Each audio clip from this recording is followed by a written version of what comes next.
مورخ بلاثری لکھتا ہے کہ حارث الافی محمد بن قاسم سے اور محمد بن قاسم حارث الافی سے بہت متاثر ہوا۔ الافی نے وعدہ کیا کہ وہ راجہ طاہر کا ساتھ نہیں دے گا اور وہ در پردہ راجہ طاہر کی فوج کو کمزور کرنے کی کوشش کرے گا۔ اس نے یہ نہ بتایا کہ وہ کیا طریقہ اختیار کرے گا، نہ اس نے محمد بن قاسم سے پوچھا کہ وہ کس طرح پیش قدمی کرے گا اور اس کا پہلا حملہ کہاں ہوگا، یہاں کی فوج لڑنے میں کیسی ہے۔ محمد بن قاسم نے پوچھا، کیا یہ لوگ اتنی بے جگری سے لڑتے ہیں کہ انہوں نے 2 بار ہماری فوج کو شکست دی ہے اور دونوں فوجوں کے سالار کو مار ڈالا تھا۔ آپ دیکھ رہے ہیں ڈیلی جمیل سیریز فاتح سندھ محمد بن قاسم سیریز کی یہ 14ویں ایپیسوڈ ہے۔ اگر ان پر اپنا خوف طاری کر دو گے تو طاہر کی فوج کی بہادری ختم ہو جائے گی۔ الافی نے کہا، یہاں کے سپاہی بہادر نہیں تو بزدل بھی نہیں۔ پہلی 2 لڑائیوں میں وہ اس لیے بہادر ہو گئے تھے کہ تمہاری فوجوں نے تھوڑی تعداد میں حملہ کیا تھا اور بڑی عجلت میں حملہ کیا تھا۔ حجاج نے طاہر کی فوج کی طاقت کا اندازہ ہی نہیں کیا تھا۔ اتنی دور آ کر حملہ کرنے کے اہتمام ہی کچھ اور ہوتے ہیں۔ مجھے اطلاع مل چکی ہے کہ تم اپنے ساتھ کیا کیا لائے ہو۔ اتنے زیادہ ساز و سامان اور اتنے زیادہ گھوڑوں اور اونٹوں کے ساتھ تم کوئی جذبہ بھی لائے ہو تو کوئی لشکر تمہارے مقابلے میں بہادر نہیں۔ اگر تم اپنے چچا حجاج اور خلیفہ کو خوش کرنے کے لیے آئے ہو تو طاہر کی فوج بہت بہادر ثابت ہوگی اور شکست تمہارا مقدر ہوگی۔ حارث الافی اور محمد بن قاسم کی یہ ملاقات تاریخی حیثیت کی حامل ہے۔ اگر یہ 500 باغی عرب محمد بن قاسم کے خلاف طاہر کی مدد کرنے پر آمادہ ہو جاتے تو محمد بن قاسم کی لڑائیوں کی تاریخ مختلف ہوتی۔ یہ محمد بن قاسم کے تدبر کا نہایت اہم مظاہرہ تھا کہ اس نے ان باغیوں کے سردار کو ملاقات پر آمادہ کر لیا۔ الافی نے یہ وعدہ کر دیا تھا کہ وہ طاہر کا ساتھ نہیں دے گا، لیکن امیر مکران محمد بن ہارون تذبذب میں پڑا رہا۔ اسے توقع نہیں تھی کہ الافی نے جو وعدہ کیا ہے وہ پورا بھی کرے گا۔ محمد بن قاسم نے اپنی فوج کو پیش قدمی کرنے کے لیے تیار کر لیا، لیکن اسے مکران میں کم و بیش 1 مہینہ گزارنا پڑا۔ اس تاخیر کی وجہ یہ ہوئی کہ بحری جہازوں سے جو سامان آ رہا تھا اس میں سے ابھی کچھ سامان نہیں پہنچا تھا۔ اس سامان میں منجنیقیں بھی تھیں اور سب سے زیادہ ضروری وہ بڑی منجنیق تھی جس کا نام عروس تھا۔ آخر منجنیقیں بھی آئیں، انہیں جہازوں سے اتار کر فوج کو کوچ کا حکم دیا گیا۔ یہ 712 عیسوی تھا۔ امیر مکران محمد بن ہارون بیمار تھا۔ جب فوج روانہ ہونے لگی تو محمد بن قاسم نے دیکھا کہ امیر مکران گھوڑے پر سوار اس کی طرف آ رہا ہے۔ محمد بن قاسم نے اپنا گھوڑا دوڑایا اور اس تک جا پہنچا۔ اب آپ آرام کریں۔ محمد بن قاسم نے اس کے ساتھ ہاتھ ملانے کے لیے دونوں ہاتھ آگے کیے اور کہا، میرے لیے دعا کریں اور اپنی دعاؤں کے ساتھ مجھے اور میری فوج کو رخصت کریں۔ کیا تم نہیں دیکھ رہے کہ میں کس لباس میں آیا ہوں؟ محمد بن ہارون نے کہا، کیا میرے سر پر خود نہیں دیکھ رہے؟ کیا میری کمر کے ساتھ تمہیں تلوار نظر نہیں آ رہی؟ تم میرے بچے ہو، میں تمہیں اکیلا نہیں جانے دوں گا، میں تمہارے ساتھ جانے کے لیے آیا ہوں۔ تاریخ میں یوں لکھا ہے کہ محمد بن قاسم اسے روک نہ سکا۔ محمد بن ہارون اس کے باپ کی عمر کا آدمی تھا۔ اس نے امیر مکران کو ساتھ لے لیا۔ محمد بن قاسم کا اصل ہدف دیبل تھا، لیکن راستے میں کنس پور نام کا ایک شہر آتا تھا۔ یہ شہر آج بھی موجود ہے۔ آج اس کا نام پنجگور ہے۔ یہ ایک مضبوط قلعہ بند شہر تھا۔ اسے نظر انداز بھی کیا جا سکتا تھا، لیکن اس قلعے کی مضبوطی اور وسعت کو دیکھ کر یہ اندازہ ہوتا تھا کہ طاہر نے اس میں خاصی زیادہ فوج رکھی ہوں گی، اس لیے اس فوج کو بیکار کرنا ضروری سمجھا گیا۔ مورخوں نے لکھا ہے کہ جاسوسوں نے بھی یہی اطلاع دی تھی کہ اس قلعے میں فوج زیادہ ہے۔ جسے نظر انداز کیا گیا تو یہ فوج خطرناک ثابت ہو سکتی ہے، چنانچہ اس قلعے کو محاصرے میں لے لیا گیا۔ آگے جا کر اعلان کیا گیا کہ قلعے کے دروازے کھول دیے جائیں اور قلعہ ہمارے حوالے کر دیا جائے۔ اس صورت میں ہر شہری کو امان دی جائے گی اور ان کی عزت اور جان و مال کی پوری حفاظت کی جائے گی، اور اگر ہم نے اپنی کوشش سے قلعہ فتح کر لیا تو کسی کے جان و مال کی حفاظت ہماری ذمہ داری نہ ہوگی، ہر شہری کو جزیہ دینا پڑے گا۔ اس اعلان کے جواب میں قلعے کے دیواروں کے اوپر سے تیروں کی بچھاڑیں آئیں۔ یہ اعلان تھا کہ ہمت ہے تو قلعہ فتح کر لو۔ محمد بن قاسم نے قلعے کے دروازے توڑنے کے لیے آدمی آگے بھیجے، لیکن اوپر سے برچھیوں اور تیروں کی ایسی بوچھاڑ ہوئی کہ یہ آدمی بری طرح زخمی اور شہید ہوئے۔ دیوار میں شگاف ڈالنے کی کوشش بھی کی گئی، लेकिन जो भी आगे गया वो लहूलुहान होकर वहीं गिरा या वापस आया।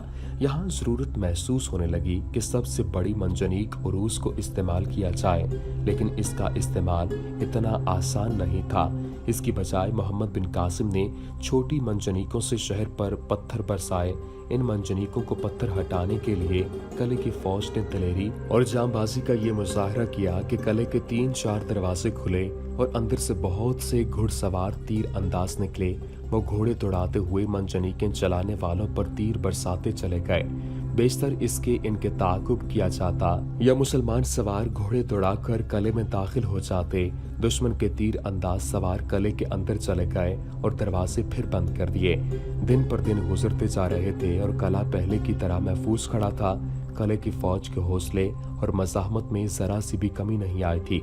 मोहम्मद बिन हारून बीमारी के बावजूद घोड़े पर सवार किले के इर्द गिर्द घोड़ा दौड़ाता और सिपाहियों को हिदायत दे रहा था। मोहम्मद बिन कासिम ने उसे कई बार रोका कि वो पीछे अपने खैमे में चला जाए, लेकिन वो हर बार यही जवाब देता कि तुम मेरे बच्चे हो, मैं तुम्हें अकेला नहीं छोड़ूंगा।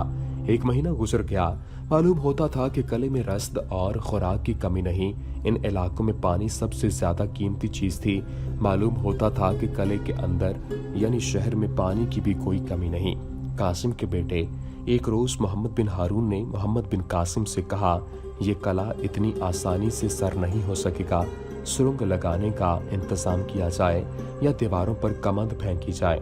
अमीर मकरान मोहम्मद बिन कासिम ने कहा, मैं ये किला सर कर सकता हूँ, लेकिन मैं अपनी जंगी ताकत यहीं पर जायल नहीं करना चाहता।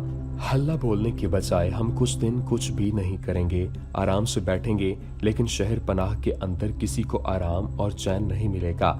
इनके पास आखिर कितनी खुराक होगी और पानी का जखीरा भी खत्म होने वाला होगा। हमें अपनी ताकत यहीं सर्फ कर देने के बजाय कोशिश करनी चाहिए कि शहरी भूख और प्यास से मजबूर होकर अपनी फौज के लिए मुसीबत खड़ी कर दें। मोहम्मद बिन कासिम ने 1 और महीना वहीं गुजार दिया। ये पता न चलाया जा सका कि शहर के अंदर खुराक और पानी की क्या कैफियत है।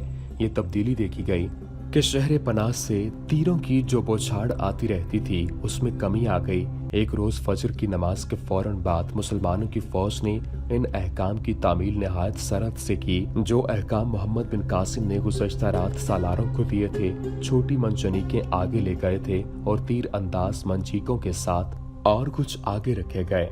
किले के दरवाजे के सामने सवार दस्ते तैयार खड़े कर दिए गए ताकि अंदर से सवार हमले के लिए बाहर निकले तो इन पर हल्ला बोल दिया जाए। सूरज अभी तुलू नहीं हुआ था कि किले के अंदर पत्थर गिरने लगे।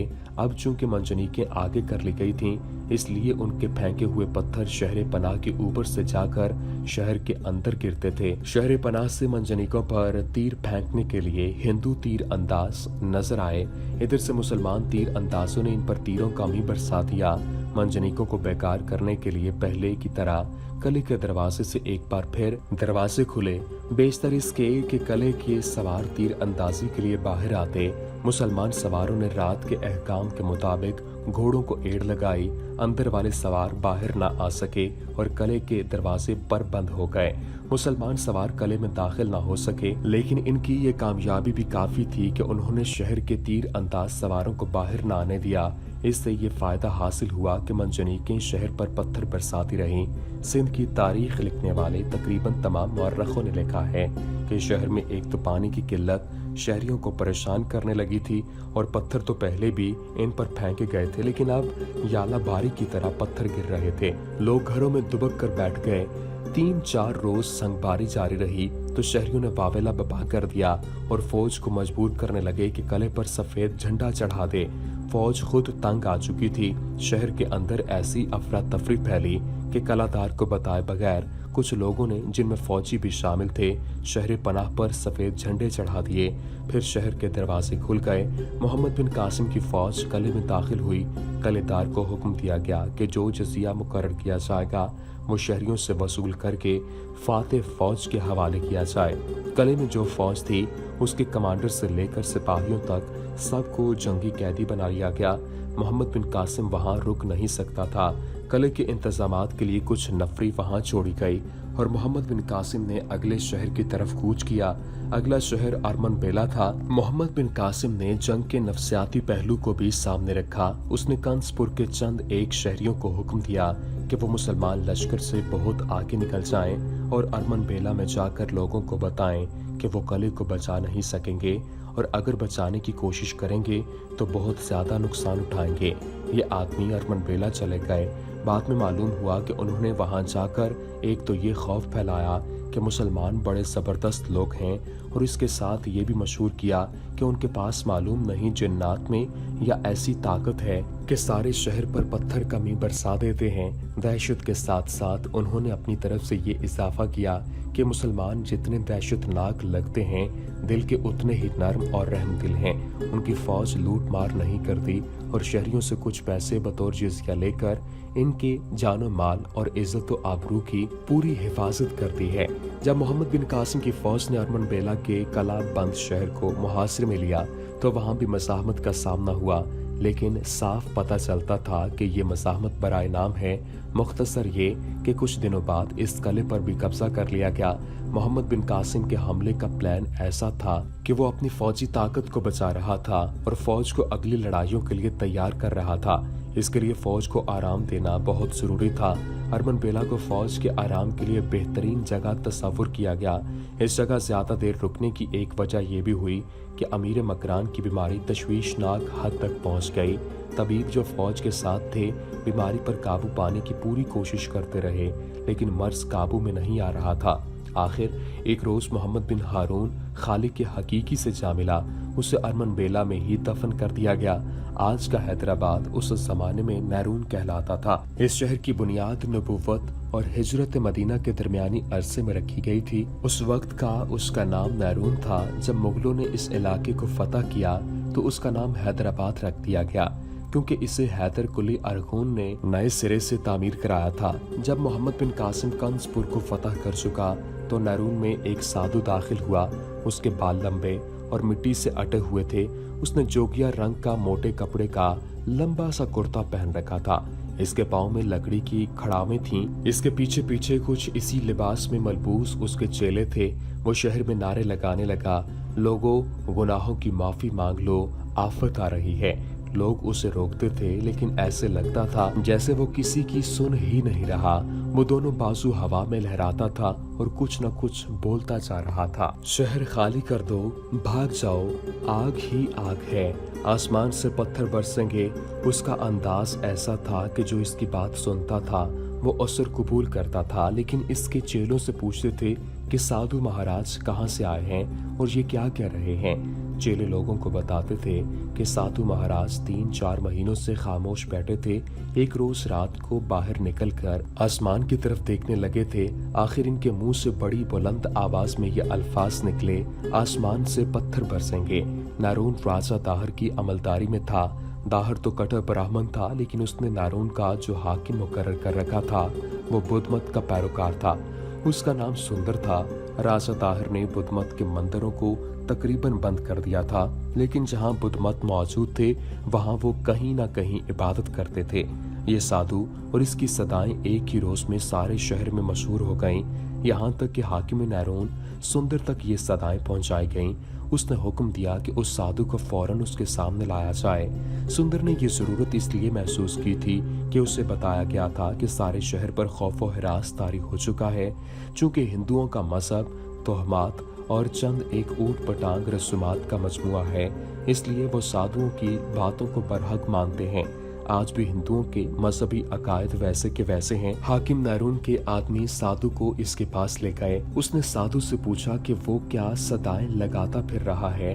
ये सदाएं मेरी नहीं, साधु ने कहा, ये आसमान की आवाज है। आसमान से पत्थर बरसेंगे। समंदर पार से एक ताकतवर राजा आया है, उसके सामने कोई नहीं ठहर सकता। जिस बस्ती के लोग इसका मुकाबला करते हैं उस पर वो आसमान से पत्थर बरसाता है। क्या तुम अरब की फौज की बात कर रहे हो? सुंदर ने पूछा। वह फौज जिसने कंसपुर को फतह किया है। हम कंसपुर नहीं गए। साधु ने कहा, हम दुनिया को त्याग बैठे हैं। हम जंगल में रहते हैं।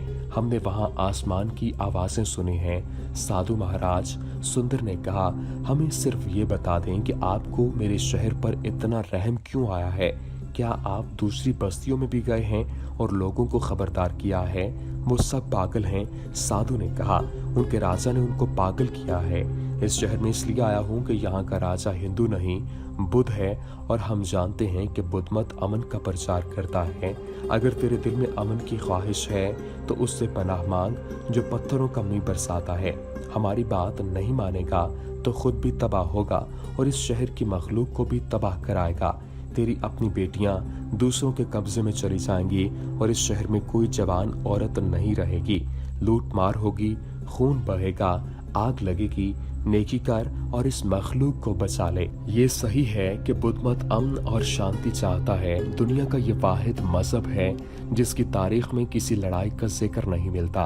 उस वक्त जब नैरून राजा दाहिर जैसे कट्टर ब्राह्मण की अमलदारी में था, बुद्ध मत के पैरोकार भी कट्टर थे और वो राजा दाहिर से नालाम भी थे कि वो बुद्ध मत की जड़ें खोखली कर रहा है और बुद्धों पर बेपनाह तशद्दुद करता है।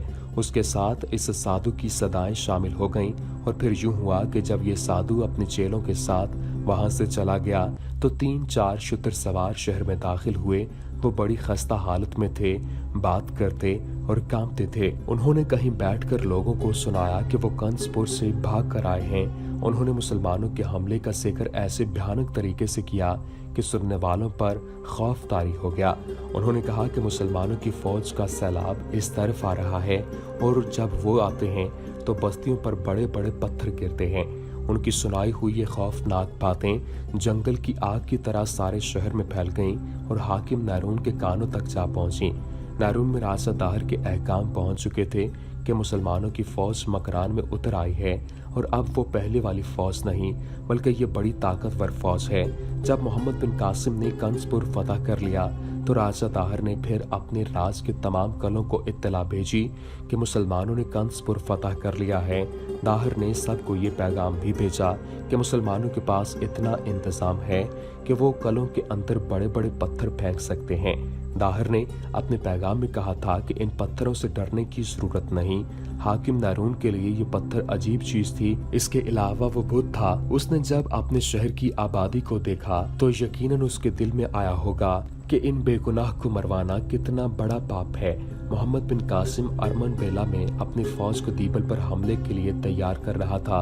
उसकी अगली मंजिल दीबल थी और वो जानता था कि हार जीत का फैसला दीबल के मैदान जंग में ही होगा। फौज आराम भी कर रही थी और इसके साथ ही मोहम्मद बिन कासिम उसे कला शिकनी की ट्रेनिंग भी दे रहा था और फौज को खुतबे की सूरत में ये बताता था कि इस जंग का मकसद मुल्क गिरी नहीं। इन्हीं दिनों उसे इत्तला दी गई कि 2 अजनबी हिंदू उससे मिलना चाहते हैं। उसने दोनों को बुलाया। ये दोनों अजनबी सिंधी लिबास में थे। उनके माथे पर तिलक लगे हुए थे और वो हर लिहाज से ब्राह्मण लगते थे। लेकिन वो जब मोहम्मद बिन कासिम के सामने गए तो उन्होंने अस्सलाम वालेकुम कहा। तुम दोनों ने मुझे खुश करने के लिए मेरे मजहब का सलाम किया है। मोहम्मद बिन कासिम ने मुस्कुराते हुए कहा, अगर ये सलाम तुम्हारे दिल से निकले तो तुम रूहानी सुकून महसूस करोगे। क्या तुम इन अल्फाज के मानी समझते हो? आप पर सलामती हो। इनमें से एक ने जवाब दिया, तुम्हें ये मानी किसने बताए? मोहम्मद बिन कासिम ने पूछा, ये हमारे अपने मजहब के अल्फाज हैं। एक ने हंसते हुए कहा, हम दोनों मुसलमान हैं और हमें अपने सरदार हारिस इलाफी ने भेजा है। फातेह सिंध मोहम्मद बिन कासिम सीरीज का सिलसिला जारी है। अगली एपिसोड में आपको बताएंगे कि इन दोनों ने इलाफी का कौन सा पैगाम मोहम्मद बिन कासिम को दिया और दीबल की लड़ाई किसके हक में बैठी। उम्मीद करते हैं कि आपको हमारी ये वीडियो पसंद आई होगी। वीडियो पसंद आने की सूरत में लाइक कीजिए, शेयर कीजिए और हमारे चैनल को सब्सक्राइब करना मत भूलिएगा। वमा अलैना इल्लल बलागुल मुबीन।